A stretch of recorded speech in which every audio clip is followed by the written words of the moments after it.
My name is Latricia. This is Trish Mink Bar and Braiding Lounge, and this is African-American-Made.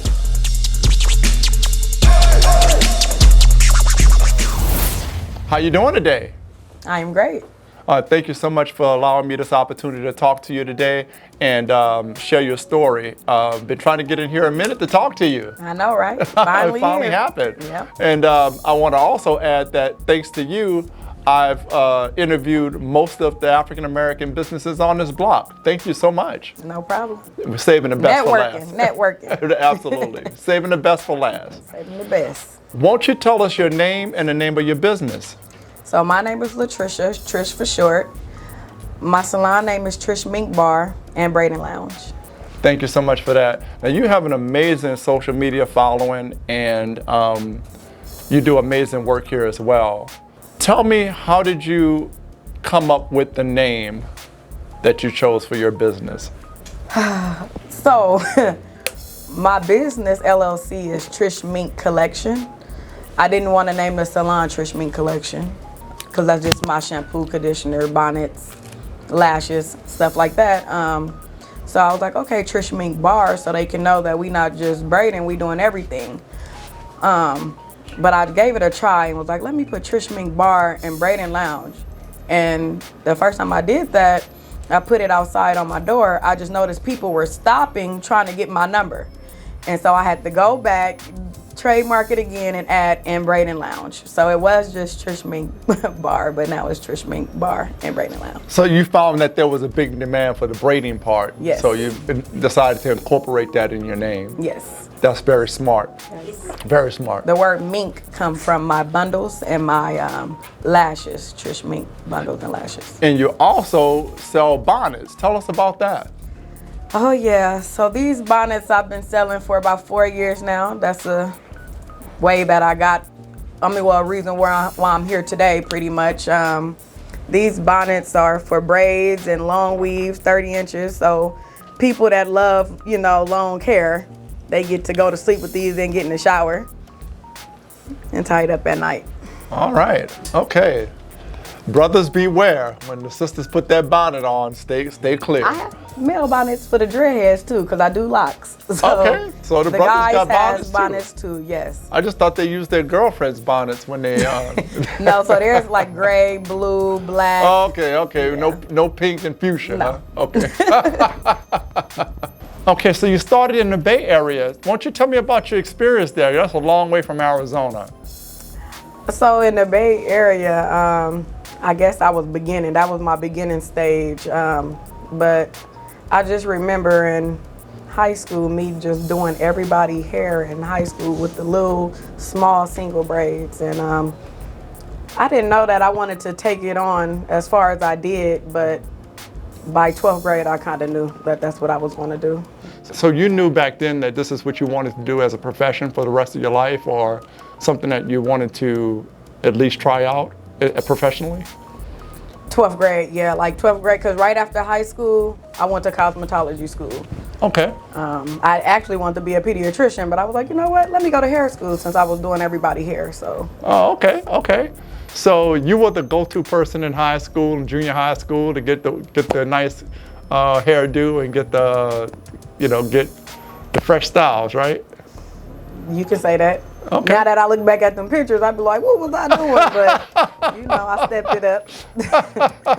You were like, did I do that? Yeah. You always start from the bottom, so start. So pretty much when I went to cosmetology school, I planned to go there for a year and a half and leave and graduate. I didn't have clientele like that, but what happened was my mom got sick with cancer and she passed away. When she passed away, I ended up doing her hair for the funeral. And so I didn't want to do it, but I'm like, okay, you know what? She would have wanted me to do it. So after that, I kept telling myself, I'm gonna just go back to school, get my license, and make wigs for people that has cancer. Did I do that? No, but I did go back to school, finished, got my license, and continue to do people hair. But the motivation was I did my mama hair for the funeral, which I never expected that I would, do. Well, my condolences to you and your family for your loss. And that was a very, very heartfelt thing that you did for your mom. Right. I don't know many people that would Be that selfless to do that. Yeah, I didn't think I would do it either, but hey. Yeah, must have been an experience. So you're doing hair in the Bay Area, in California. So for the last 4 years, I've been driving back and forth home every other month, and I work at a shop in Oakland as well. And I just go back and forth, do my clients' hair, come back, go back, same thing. So you must, in doing that, you must have created a very good following for yourself. Yeah, but I have a good following here now, so it's more people here than the Bay Area now. Okay, okay. And what is your specialty in the shop? By the way, you have a very beautiful shop. Thank you. Very professional. So I'm a new stylist here. I do more braids. Back at home, I did more sew-ins and silk press and quick weaves. Here, I braid a lot and do ponytails. But I'm a cosmetologist, so I do everything, and I specialize in natural hair underneath the braids. Wow. So right now, the braids are what's in big demand. Yes. Most people are coming in and Definitely. out for braids. I didn't even think I was going to be a braider the way I am, but yes. Okay. I got an education on the whole braiding thing with Divine Hands. I did a video with Divine Hands, and she taught me all about the different braids and the different styles and Okay. stuff like that. So I'm up on it. I'm up on it. Okay, what you know? So I can talk about the what do you call it? The Box braids, knotless braids. There you go. stitch See, I was braids. getting ready to say it. Yep, that's in the video. Okay. So for the fellas out here who has girlfriends who want to, I gotta know what they're paying for. Right. So you come to the Valley and you're doing hair. How do you make that transition from just doing hair to owning your own shop? I mean, to me, it's the same thing, right? Doing hair and transitioning because you want a space for you to do hair in professionally, and then why not? How did you go from working for other people to wanting to start your own business in your own shop? Pretty much it was the clients. It was clients, word of mouth, you know. I did one person, that's how I started really. I did one person box braids and it just took off, and I didn't even want to do braids like that, but I just give the Valley what they want. So I just kept practicing and getting better and better and better, and I just noticed that I was like, oh, I'm cold with these braids, so. Oh, you're cold with it, okay. I like that, I love it. So you got a reputation for doing the box braids. And knotless braids, my apologies, for doing knotless braids. And of course you do other stuff too. What do you like to do most? What's your favorite? I guess you can say knotless braids because I do these every week. So maybe knotless braids. I love to do a little ponytail sometimes. The weaves always look pretty. It might be knotless braids. Okay, cool. Might be knotless cool. braids. And you have a mix of clientele, older and younger, I saw earlier. Yes. And I've been here many times to visit you, so I kind of seen a lot of your clientele in and out. You service young, old, children. You do it all, and they all seem to really love what you do. How do you build a clientele in a field that's so much competition? I mean, there's so many people, especially with like on social media, where everyone is advertising their braids and their work and stuff like that. How do you cut through that, or do you have a formula? So what I can say, what I did was, when I first got here, I was doing Uber Eats and Lyft. And everybody that got in my car, I'm like, you on Instagram? At my hair page. It could be a grandpa, it can be a grandma, you got a granddaughter. It could be a man, you got a wife, hey. And I just actually, like, anybody I seen encountered. If I did my own hair, had my own lashes on, and they stopped me, oh, this look nice, hey, at my hair page. So I just feel like I had to go harder because I'm not from here, you know? Okay, so you just got on the grind with it. Just got on the grind, and that's what I tell everybody that work in my shop, like, you have to actually speak to people and start telling them what you do, because if you don't, they won't know. So I feel like I paved the way for myself without even knowing no one out here but my grandmother, so. That's amazing, and I can testify to that myself doing what I do. Yeah. You gotta self-promote yourself. There's just no other way. You can't just build it and they will fly. They will come. Build it and they will come, that doesn't work. So, what was the process like from you say you were doing Uber Eats, you were on the grind, getting in front of everybody you can to showcase what you were doing. What was the process for you from doing that and just getting started to owning your own shop? What was that process like? Okay, so pretty much, I was doing Uber Eats and everything, and I was working in Mesa, and one day I was on my lunch break, and I didn't want to come back from my lunch break. And so I was like, I don't think I want to work for no one. I need to work for me. I want to be able to go on lunch when I want to go on lunch. And I just thought it was crazy, and I quit. And so I was like, okay, I'm going to just go work at my homegirl shop, where she was opening up a boutique, and it was half clothes and half a salon. And I started there, and she kind of called me the salon manager because she didn't do hair. She just, wanted someone in there. And so I pretty much took advantage of that to know how to run my own. So I was just taking notes and figure out what did I need to do. And so I eventually moved away from the salon and moved into a house, and I had an extra bedroom. And so I turned that into a suite, and I started having everyone come to my suite. After that, I was just like, okay, I'm still looking. It took me about 2 years to actually find this place, because a lot of places were like, oh, we cannot have you in this parking lot because it's a nail tech or a barber. It was frustrating.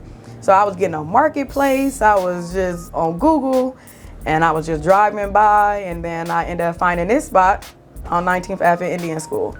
It wasn't no one pretty much here. It was empty. It was just one person here, and it was an empty building. And I looked, and I was like, maybe 6 months, I was getting estimates from like plumbers and contractors or whatever. And I pretty just made a layout on a cardboard and said, okay, I want a wall here, I want a wall there, I want a wall there. And I was like, I really wanted rose gold, but I ended up doing brown and pink. And me and my kids, we painted the salon pretty much to 4:30 in the morning. The first day, I had people help me do this wall right here. But after that, me and my kids did the rest. My brother, he's an electrician. Shout out to C. Bates Electric. He came and did all my stations and my chairs. And so I had to wait for him to drive from San Francisco from the Bay every time. Okay, so let me stop you right there. You're telling me that you walked into a shell and you had a vision for what you wanted the salon to be. This was not a salon when you walked in, like a salon. Nope. Wow. It didn't have floors, nothing. Listen. Are you serious? Yeah. Wow, that's amazing. So I was just shocked. I was mad. I'm like, I want to be with my friends. I'm pretty sure this will be done and stuff like that. But the fact that I know I did it is like, dang, I got someone to put these rooms up, make me an office, make me a nail room, and put the stations up. It was the way I wanted it, instead of just getting a spot and saying, hey, let me just move in here. I got it the way I wanted it. That's amazing. I did not know that. That's truly amazing. So I'm assuming that you were still working other places and you just invested in it. Okay. No. Right when my last job was at Mesa at the call center, and I told you it was my lunch break, and I told myself, I said, I don't want to get off lunch.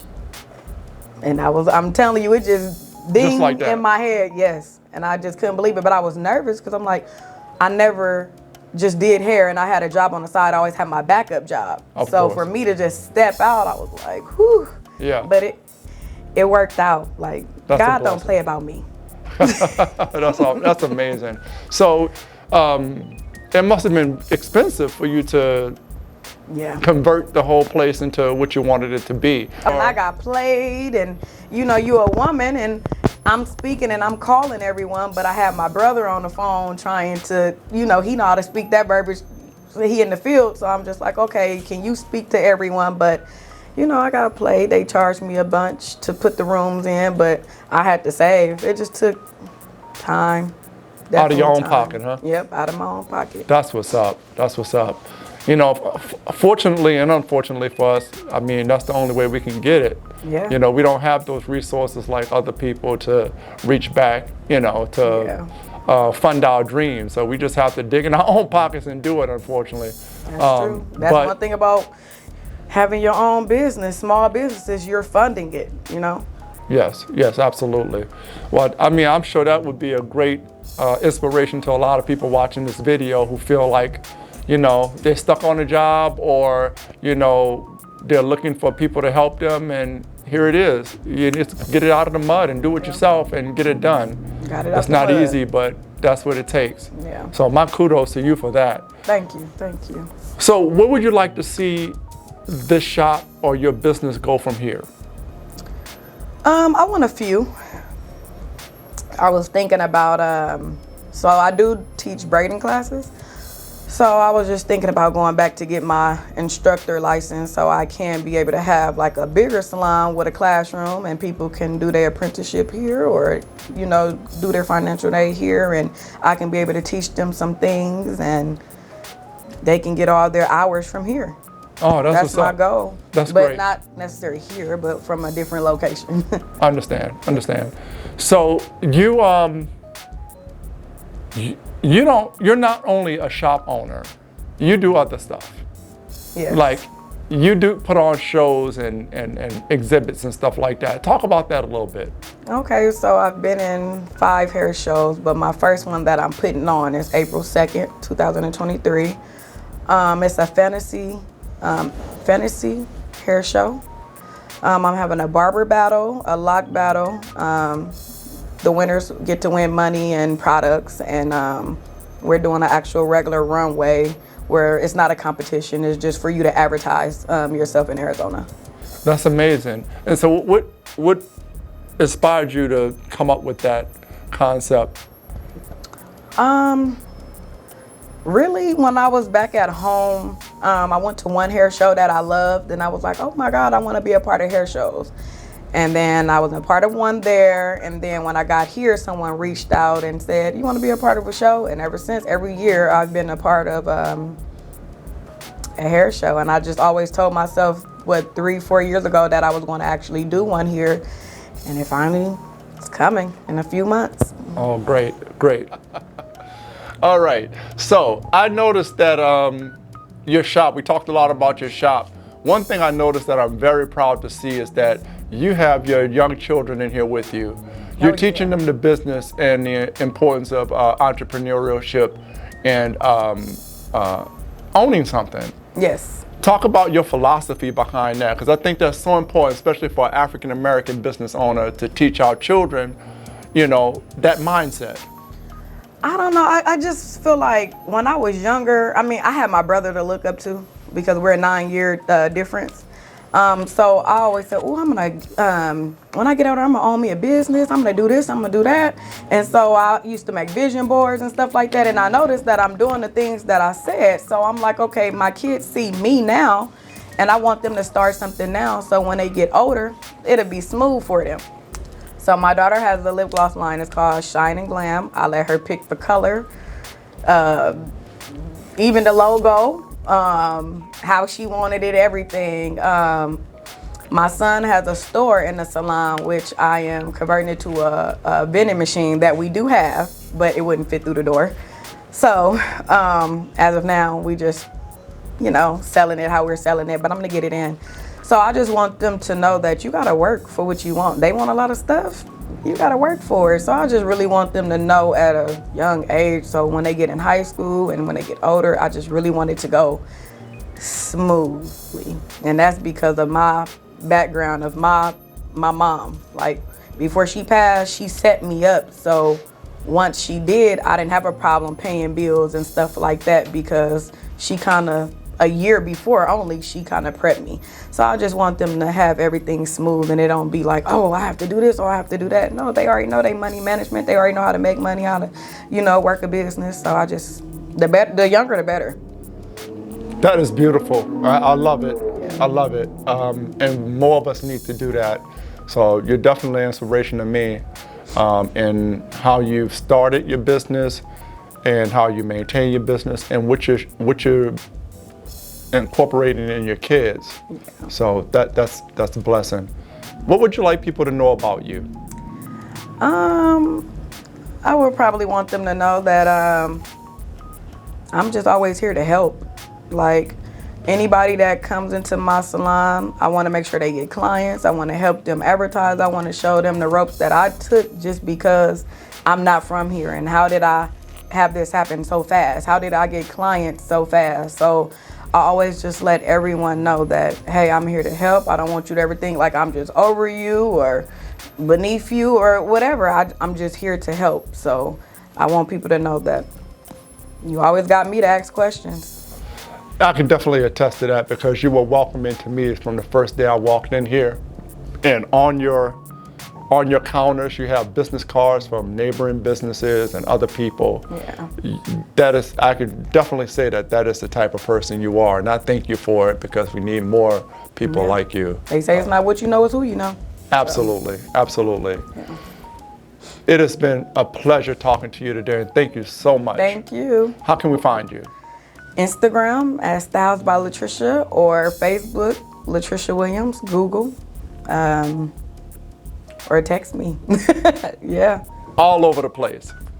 And you also make frequent trips to California. Yes. You're a high demand there too, so we gotta get in when we fit in, when we try to reach you. Every 2 months I'm driving to California or to the Bay, yes. Okay. Trying to stay committed. Well, thank you again for this time, and I wish you much luck with your business, and I look forward to doing business with you in the future. Thank you very much, and thanks for interviewing me. All right.